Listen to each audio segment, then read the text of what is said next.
Alrighty, so what is happening? Attempting to understand our systems. About myself, my name is Beau Lyddon. I am a managing partner at Real Kinetic. I currently live in Boulder, Colorado, which actually usually looks like that. That's where I started Real Kinetic with a few friends, where we do consulting, talking about a lot of the stuff that you guys have heard the last couple days. I was previously at Workiva with all of the rest of us that were at Real Kinetic. There I was the head of platform architecture. All of us at Real Kinetic we were all leadership either on the platform teams or the infrastructure teams. So that's what we focus on now. Little PSA, I have hundreds of slides because I have a terrible memory. But actually I like to take them offline, so when I put these in PDF form, somebody else can follow my actual narrative. So don't actually try to read everything. I'll just tell you as I'm going. So if you feel like I'm churning and you're getting behind, don't worry. And as I mentioned, I have a lot. This is more of a 45-minute talk. So let's get going. Every company is becoming a technology company. Technology, especially software, is becoming a critical piece of every business. Hopefully, this is obvious. It's becoming more and more difficult to do our jobs without actually having an understanding of the technology. And here I don't really mean architecture diagrams, although that plays a part. It's a little bit of like Andrew mentioned yesterday, it's the why. Why am I doing what I'm doing? Why is the system behaving the way it is? How do those interact? And more importantly, it's not even just us in R&D. At this point, it's pretty much everybody. Our own team, peer teams, support and operations, management, R&D, leadership, marketing, sales, executives, board members, customer service, investors, auditors, customers. I presented to all of those within months at Workiva. That was pretty much my job. And providing understanding at their perspective is critical. All of them have slightly different perspectives and needs. No single diagram or even story will work. And I believe much of engineering leadership is about explaining our systems to the rest of the world. We need to quit acting like gods and treating everybody else like morons and start helping them understand our systems. And since we've generally sucked at this, the government and general population are starting to force our hands. They are finally realizing that software is eating the world and they don't really understand it, and it really freaks them out. Justifiably, by the way. As I mentioned, we have not done a good job helping others understand our stuff. I always use the example of my parents when they ask you what you do, and you go, things, because you don't actually want to walk them through it. Unfortunately, that tends to be how we treat everybody. Right, Mark? So they are pushing back, as we know. And that's not the only place, right? We have the FBI dealing with encryption, Facebook, GDPR, compliance, you name it. And we watch the congressional hearings and we go, what morons? We should really be saying we failed. When all of those people up there not understanding systems, that's us that failed. We did not explain things to them. But now the cameras are officially on us. There is a massive backlash coming. As I mentioned, people are getting frustrated. Especially in the Valley, they are getting attacked. And they're starting to feel it. But here's the real kicker. Many of us have no clue what the hell our systems are doing. So we actually have to start with ourselves. We need to ensure that we can understand our systems and then work our way up and provide the tools that allow all to understand systems from everybody's personal perspective. This job is actually very, very difficult. I'll walk through why here quickly. Our systems are more complex than they've ever been, and they're growing in complexity. So I'm going to do a quick historical detour for the younger folks in the crowd. Go back to the simpler times where we had mainframes, Windows apps, client server, it doesn't really matter. These were all very controlled and constrained systems, at least that's what we tried to do, and it kind of made us feel that way. We did not have 24/7 uptime. We hardly ever released. Real time, I don't think we knew it was a thing. You may not actually believe this, but we ran reporting jobs on the weekends, at nights, printed them on paper. Devices, we told you what devices you were going to use. Seriously, like we did that all the time. Now, let's actually start with an architecture maybe from that era, and then we'll go through and add the new constraints and watch it evolve. So you get to check out my awesome Google diagrams here. This is a pretty basic client-server setup, maybe mid-2000s. This is the first job I had, basically exactly what it looked like. Transactional database, nightly backups to reporting database, that's where all those reports came from. And then customers and users started getting a little more needy. No more downtime. To support uptime, we need availability. To support availability, we need multiple machines. We need to start clustering. If we're going to start clustering, it's going to start getting slower, so we're going to start putting caching in front of it. Of course, those are going to be over multiple machines. Devices. We've got all the damn devices. We are talking to everything at this point. Real time. We went from nightly to I'm not willing to wait a second. I don't want stale reports. I want the answers and the data now, ideally visual, interactive. So we're going to set up these big data processing streaming pipelines, pass it out to a big data cluster. We're going to start having live reports generating off of all of that, connected to more freaking devices. We're going to release as fast as possible, from years down to minutes, seconds. And anybody can release for any reason. So we're going to microservice this sucker. And this is the only reason to do microservices. When you actually hit the point of scale where you need multiple people to release, so you're going to start isolating your systems around those boundaries. Do not microservice from day one. It is a cluster and not worth it. We expect access from anywhere at any time, so we better start throwing these out in regions. So of course, that's distributed again and thus slow, so we're going to throw some more caching in front of it. I haven't even mentioned infrastructure, so we're going to have multiple versions of that. CI/CD. And we've got ourselves the modern technology stack. The complexity has risen significantly. Don't worry, open source is here to save you. This is the cloud native diagram, or whatever you want to call this. This is all of the tools out there. Tyler mentioned all of the products. Here you go. This is what's out there. And they can help. But you need to glue them together using your own culture, your own processes. Obviously, not all of those tools are going to fit either, so you may need to do some of them custom. But there is some help out there, at least as far as filling in those gaps. It does not lower complexity. And I'm not done yet. There are significantly more nodes in the system, many connections between these nodes to handle scale. These connections create dependency trees. And even more, the nodes and connections are constantly changing because we're releasing constantly, all while we must maintain our usage rates. Thus, we end up with different versions of the same type of node potentially within a single request. So you've got a request going through your pipeline. You may hit the same type of system on different versions of software throughout that same request. All of this and more leads to our systems producing emergent behaviors that can't be predicted. The whole misnomer of I know what's going to happen to my system, that does not exist when your system hits a certain level of dynamic behavior. Behaviors are going to start emerging that you couldn't possibly have predicted. In other words, our systems are becoming much more similar to living systems. Cities, governments, economies when you start kind of thinking about our systems the way economists think about systems, scientists think about systems.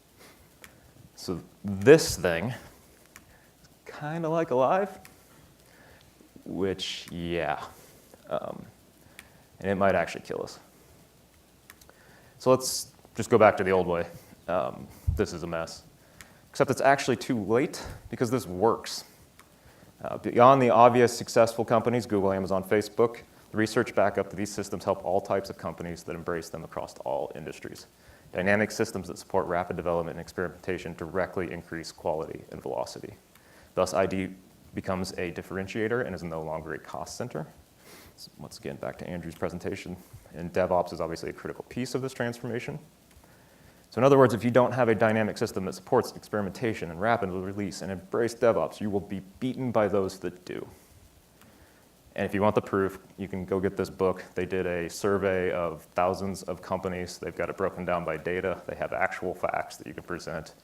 And it's basically, it keeps coming up the same. If you build this system, you're going to beat your competitors, and you're actually going to be more efficient, and you're going to beat them in value. So if this isn't your world, it's going to be in the future. So what can we do to understand this chaos? So for this, I'm going to actually walk through some of our past experience at Workiva using a system we called Calc. This is the nonsensical paragraph from the patent on it. Really, it's just a distributed calculation engine. built on stateless runtimes with no SSH or live debugging. And this is in 2011, so yes, we were doing serverless quite a while ago. And not that SSH or debuggers would have mattered whatsoever, because we were working at massive scale. We had millions of nodes in this system. And to give you a little tease of some of the tools and diagrams we'll be looking at later, this was our calculation graph, which doesn't come through quite as well in the light here. But every one of those is a computation node, and then it's dependent computations, and they keep chaining out. And we had to create entirely new algorithms to track the complexity. They were dynamic. This is actually, if you start mapping your systems, it's going to start looking like this. So for us, the structure and thus behavior changed when the data changed. There was really no way for us to do analysis. When our customers made a change to their system, through their data, it changed the behavior of the system. So it's about as dynamic as it gets, which means you start asking questions like this. What is the state of the system? Is it done? What even is done? Is it broken? What is broken? What is fast? What is slow? A single actor in the system does not know the status of the overall system, yet there's no obvious way to track the status of the system unless the nodes within the system help us. To have any chance of keeping up with the understanding of systems, we need the systems to self-describe. And of course, we need automation and self-healing. This is too much for you to do. Even with writing scripts, you're not going to be able to keep up with this. And to have self-description, automation, and self-healing, we need data. We need the systems that give us data to provide necessary context. So now we'll actually get into the specifics of what we did to track this system. And we'll start by working our way up from the code. So the first thing we did, and the first thing I recommend everybody do, is pass a context object, basically everything. And what I mean by that is something like this. It seems simple, it seems trivial, it probably is the most important thing you can do. An example, and by the way, you probably already maybe do this, it's maybe in your code, especially if you're a multi-tenant application or a SaaS application. You probably have something like this going on. We had a guy on my team, he just started, we're doing a code review. He's got a function, and he's passing the user ID into it. And I highly recommend turning that into a data structure. Almost certainly, you're going to start adding more data that's going to come through with that. And he goes, yeah, I'll do that next time. I really want to get this through. I'm like, fine, learning experience chance. 2 weeks later, I get the message, damn it. Now I have to go add an account ID. I'm like, yep, and I bet you before you ship, operations and infrastructure are going to start asking you for these other pieces of data like trace ID, request ID. And I'll get into more of those a little bit later here too. So what do we actually put on this context? So think about the data you wish you had when you were debugging an issue. So when you're actually in there debugging, and remember, you can't hook up a debugger. If you could hook up a debugger, what do you want? What is that stuff you're looking for? By the way, this is why devs should support their systems, so they'll actually do this. Think about the data that would have changed the behavior of the system.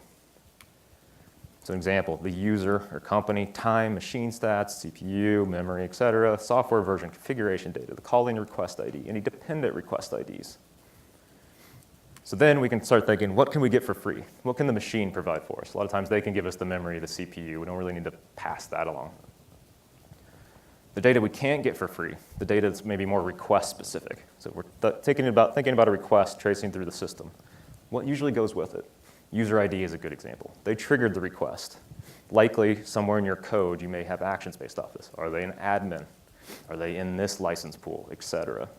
Put that on the context. When you're debugging, you're going to want to know that. There are also some side benefits to this. If you're a SaaS company, you should probably also pass something like licensing data. This will allow you to move process around based off their actual licenses. Imagine routing traffic to specific queues based off user, account, license, environment. Amazon kills with this. When we set up our AWS accounts, right, we have quotas. Those quotas come through. Every single request, they check your quota. And if you're behaving badly, you go to the bad queue. If you're behaving fine, you get to stay in the fast queue. This is how they do that. This is how they do it dynamic. You go switch your quota immediately. You want to actually get that access. I can't go through a provisioning system. You need it now. So this is how they do that. So I highly, highly recommend starting to think that way. We constantly would get calls from sales saying, hey, we want to start charging by usage. And we go, yeah, we just throw it all into queues and let it happen. And that doesn't really work. You're going to get killed by the company that does that because they will work at better margins than you will. And also think about things like GDPR and needing to track user actions data and what they have the proof system to do. There's a guy that writes a thing called the morning paper. He does computer science papers every morning. And he recently just did one on this. We are completely unprepared for what this is going to do to our systems. And adding this data, as part of the requirements of this is to understand why this user action became this data in this place. They want to actually have that historical trace of the data itself. And we don't do a very good job of tracking that today. So please use some data structure to pass contextual data to all dependent functions. This is the easiest thing you can start doing today. And then please actually log it out so you can have that data. And speaking of logging, structure your logs. JSON is fine. It doesn't really matter. Just get some structure to them. I am tired of writing regexes to scrape logs because we're too lazy to add structure at the time when it actually makes the most sense. We're in there writing our code. We're like, screw it, big string of crap. And then you're in debugging and you're going, oh, crap. Once again, imagine you have thousands of logs. When we're doing these systems, these traces, when you're in a microservice environment or a service environment, you don't have one big stack trace. You have hundreds of stack traces. And they're going to be out of order. They're going to be interleaved with other stacks. How are you going to get the ones you want? You need to be able to say, give me all of the stack traces for this user, for this request. I really don't want to write regexes and bash scripts to do that. So you want to end up with something like this. Once again, just get it to something like this. JSON works, whatever. Get that data in there, get it structured like this, get it into your logs. And you can take this as far as you'd like. You can go very structured with a type system, code reviews, et cetera. This is what Kiva did. We were hardcore about this because we did not want to have things like passwords being leaked into the logs. So we had a whole review process for how you actually logged out. And we also wanted standards. If you're going to log the account ID, I want you to log it the same way so I can query across the systems. If you have hundreds of teams, hundreds of individuals, ideally they're logging the same way. By the way, there are many existing libraries for this. Just Google your language du jour and structured logs, and you'll probably get something, at least as a starting point. Like I said, as minimum, just get them into a format with some sort of property tags. Now that you have the logs, you have the context data, now you need a data pipeline. There's a ton of data that you want and need to collect. This isn't just logs, it's metrics, analytics, audit data. It's just going to keep coming. We want to make it as simple yet robust as possible. We most importantly want some system that has all this data. So what we often see at the beginning, something like this, client devs are console logging, service people are tailing some logs, database guys are tailing their logs. Hopefully, ideally, before they get to production, maybe they've switched to something like this. And then inevitably, we start adding. It's like, well, we got to get some Nagios, we got to get some alerting, got to get the audit system, we got to get the BI system. And now your service is spending more time with non-critical path dependencies than those on the critical path. What I mean by the critical path is the action the user actually wanted to do. We're spending more time talking to all these systems, getting the metadata out, than actually just doing what they wanted. So let's standardize and simplify this. Let's get it to a single data pipeline or queue. You can use a pull process. It doesn't really matter. Just have a single standard way to do this. So what we did is we used a log-based queue. We used Amazon Kinesis. All of our logs, all of our data went into Kinesis. We also use something called a sidecar. Today there's FluentD. At the time we did it, we actually had to do something custom. FluentD wasn't around yet. This allows you to write to standard out, and the sidecar will actually just take care of this for you. And this, especially in a container environment, this will be pretty critical. Sidecars are something that's going to be very common moving forward. And developers love it because they don't think about anything locally. Just log in a standard out like I always do. Data pipeline provides a layer of abstraction that allows you to get data everywhere it needs to be without impacting developers in the core system. Some people may go, yeah, that's a lot of crap. We talk to all of those, and more, by the way. So where should all of this go? At minimum, it should go into a cheap long-term storage solution. Get your data into Glacier something. Get it into somewhere. You'll want this for historical system behavior to help machine your system into automation. Once you're like the masters of this domain, you're going to start having that data do all of the stuff you're doing. I don't know if you guys know about a thing called circuit breaking, where you have your network calls kind of handle different latency loads. They might do retries and all of that. Now imagine hooking that up to historical data so they can be smarter about it. So you go, normally when I'm seeing a latency spike here, this is what happens. So maybe I can automate even how we react. And the system will actually start. And this is when we talk about self-healing. You don't want to just blindly do crap. That's where we get things like the thundering herd, where everything's going to drop for 200 milliseconds and then maybe 600 milliseconds. Well, congratulations. Everything's doing that at 200 milliseconds and 600 milliseconds, and your system's still going, oh. Over time, your system will learn that behavior, especially service to service. Services don't behave the same way. Each of them have their own independent behavior. And it's going to change faster than you keep up with. Ideally, all data should go into a queryable large-scale data storage solution. Hopefully, they have some good time-based querying capability. And BigQuery, Redshift are good examples. And this is why we structure our logs. There are also more targeted or customized solutions starting to fill the space. This is Honeycomb.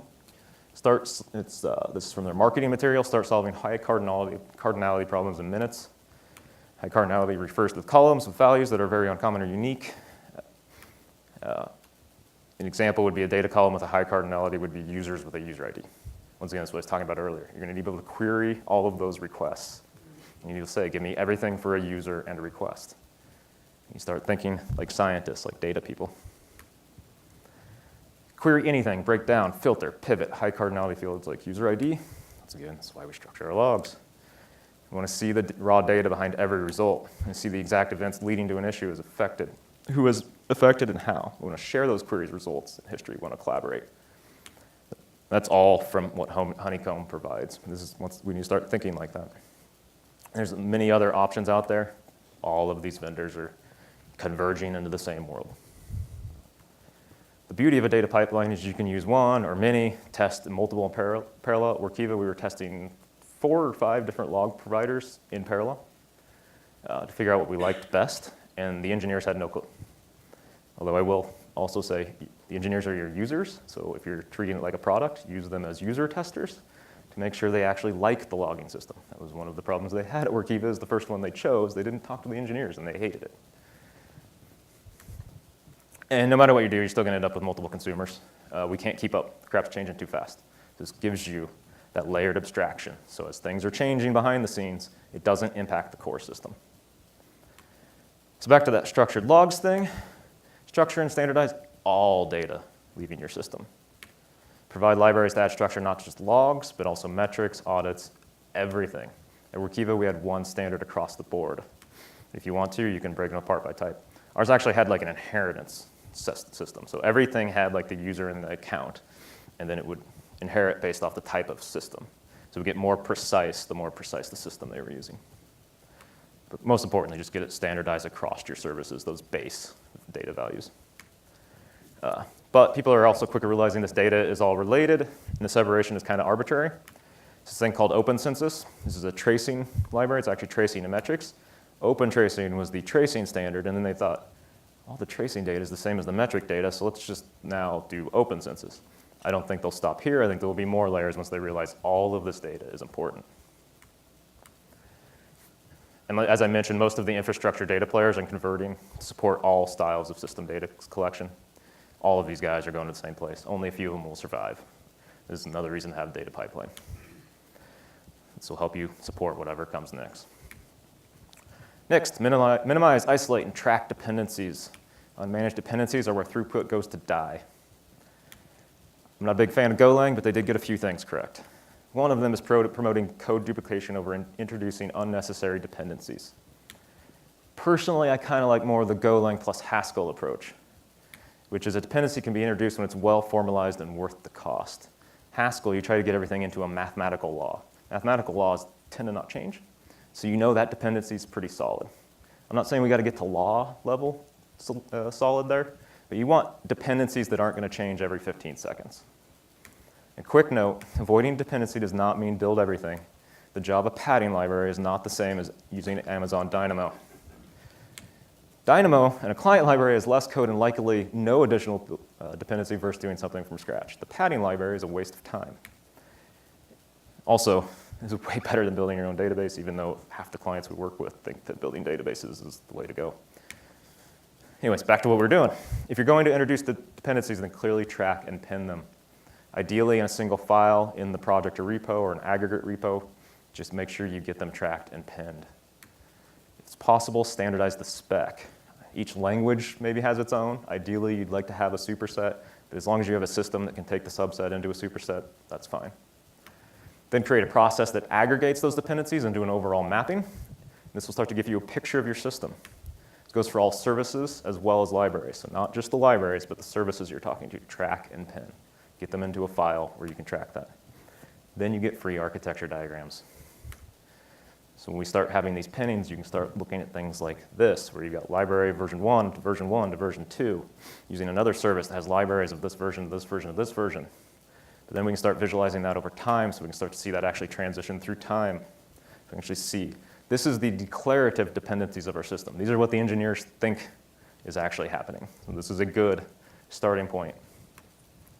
And we can start to graph all of this out. Netflix has some great examples and tools. These bastards are always leading the charge. This thing called Spigo, I don't know. And SimianViz, Adrian Cockcroft, who's actually now at AWS, created this tool. And they did it more for their services, because that's a small slice of Netflix services. I highly recommend Googling Netflix Death Star to see what their actual service setup looks like, because your brain can't comprehend how many they have, and this is why we have to start thinking this way. That said, service network dependencies are still a nightmare. So we're back to sidecars. Use network sidecars, or they may be called service meshes or proxies, to better isolate and handle these dependencies. Similar concept to the data pipeline. Here we have our services. We're going to throw up what we call a network proxy or network sidecar. In this case, we're going to use Envoy. This allows the engineers to do is just pipe all their traffic to port 80. They love to do this. And then you're like, no, we need SSL.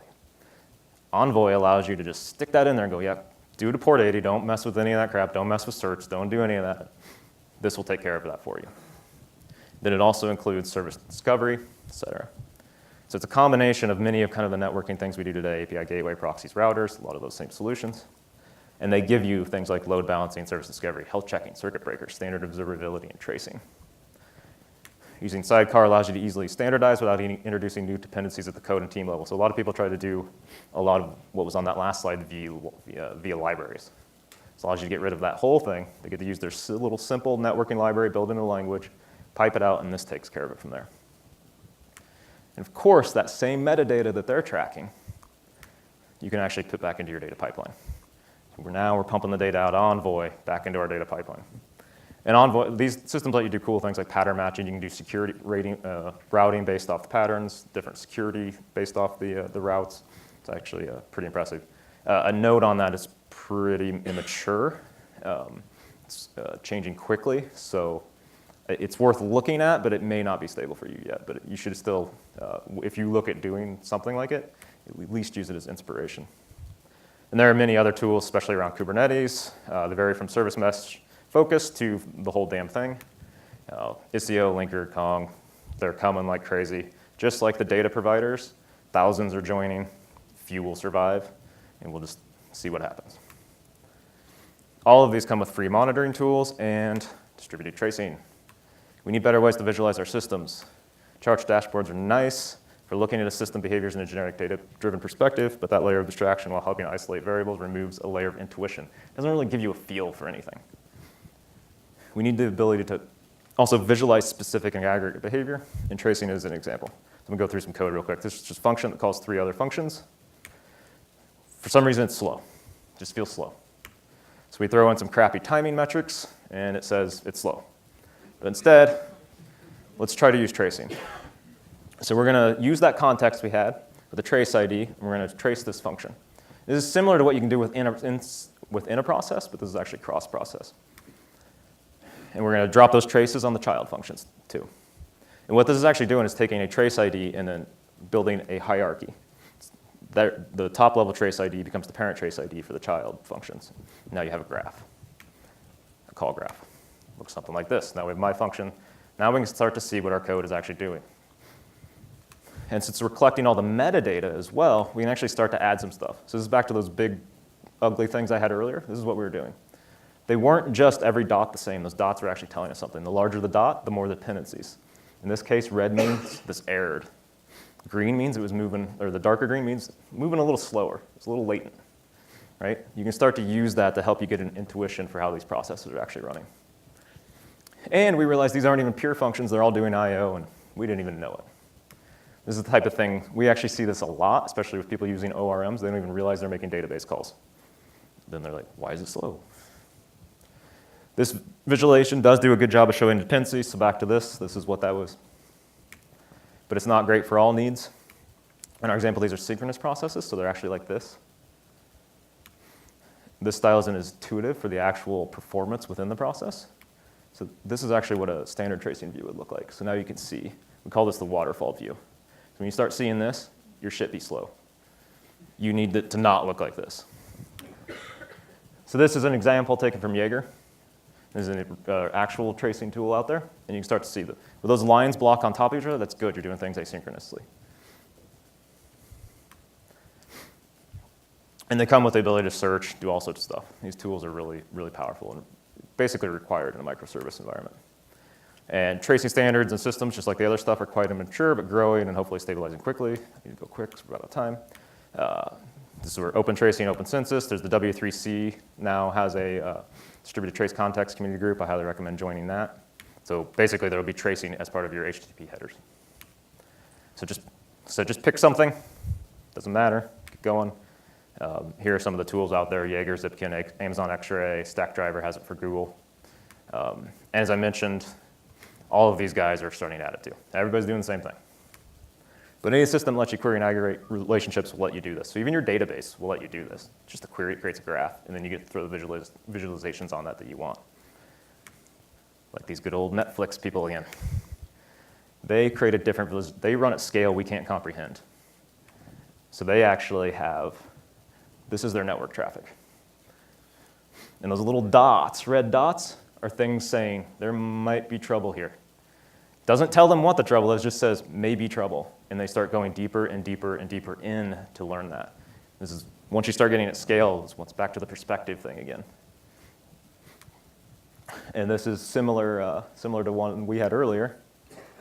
And you can see that sucker's doing something. That is doing a lot of traffic. It starts to give you some visualization. It starts to give you an intuition to what your system's doing. So we also want to provide the ability to trade through the system. Some people call this a tracer bullet. This is really saying is we want to be able to get requests going through your system without actually doing any destructive operations. Don't write to the database. I want to get a request going through that just flows through. It's kind of like if you're getting a MRI, right? They put the injection in you and it flows through so they can see it. That's what you're doing to your system. You're doing your system an MRI. So in other words, send the request, no ops, doesn't write to third party. This is how Amazon tests all their APIs. Once again, you can use your context for this. Throw something like a request type on your context, standard request type, trace, whatever. Come up with something that lets you know what your request types are like. And then your code, you can have something like this. If request type is a trace, don't write. That is, and yes, that looks like a feature flag. Yes, use feature flags. You can use them for more than just features. Feature flags are good. They're good for a lot of things. That is literally how we created our diagrams. That would have been millions of data store writes. We don't want to do millions of data store writes. So we just trace through the system. It costs us computation, not writes. Like I said, get this on your context because you actually want that to be part of the data. So when you're querying it later, you know what context it was running within. Probably not good if you have data store writes when you shouldn't have. So you probably want that in your debugging statement. As I mentioned, this is how we did this. All right, I'm going to go really quick here because now I'm going to get ranty. Provide the ability to experiment and test in production. Tracer bullets, feature flags, all of this. Do crap in production. You should also support tester accounts, especially if you're already a SaaS company with multi-tenancy. Why don't you have company accounts to let you act like your own self within there? All of the work you need to do to support work, to support your devs doing work in production is all the work you need to do to support multi-tenancy. The ability to isolate services, accounts, actions on demand. So if you're worried that your devs are going to screw crap up, what makes you think your users aren't going to screw crap up? They're no different. So if your devs can screw crap up in your environment, then your users can screw crap up in your environment, and that's good. It's back to what Andrew mentioned yesterday. Things are going to break, just handle it. The ability to stop, interrupt, move bad services, that is key. Ideally support chaos tools in production. If your users and your devs aren't breaking it, you start breaking it up. If you do this, you will be so much better off. Allowing folks to experiment and learn within the production system helps them build an intuition for the only system that matters, which is your production system. Use tools custom, if necessary, to simulate usage, load testing, chaos, general, traffic simulation. Network proxies, that envoy in that, they will actually capture your traffic. You can store that and you can replay it. You can replay the same traffic. I replay the same traffic in production, which you can then replay, exactly, and then start killing environments. Tyler, who presented this morning, has a blog post out this week that basically goes through this in deeper detail. The more important, the easiest thing to think about this, less environments means less environments. It's less crap to maintain. We can spend more time on the only environment that matters. So why do we spend so much time not in production? We know replicas and models are not as good as the real thing, yet we continue to do everything based off replicas and models. Worse, we allow shortcuts in other environments that won't work in production. We let use SSH in dev, but not in production. Wouldn't you also want the same tools that you can use in production? We don't invest in building production-capable tools for dev because reasons, I don't know. Instead, you're going to wait until you have a production issue, and I see this all of the time. What are we going to do to resolve it? Well, not much. Normally I would do X, but I can't because those only work in dev environments. So I'm going to attempt to hack together some duct tape solution that I'll never use again. I'm going to run it now in production without getting it through a code review process. This is basically standard practice for many companies. It's crazy. If you've done everything we've mentioned previously, you don't need the other environments. Unless, little note, you're doing massive things. Then you can stand up another environment for that. But if you're doing these things, and by the way, Netflix, Amazon, all of them, everything in production. Do your best to force as much development testing to production as possible. So in closing, there is just tons more I didn't get to. But really, it all starts with empathy. We need empathy for our peers and our users. I would love to talk about this further. If you don't want to talk to me now, I'm on Twitter. So quick recap. Pass context, structure your logs, data pipeline. Structure all of your data and give it to the pipeline. Minimize and track and build visualizations for your dependencies. Leverage service meshes. Distributed tracing. Support no-op, experimentation, simulation, and production. And then kill everything that's not production. And here's all those tools again. I will put these slides up, and I'll actually have references to everything. It's not really possible to get to everything, but I'll get them on there. So thanks.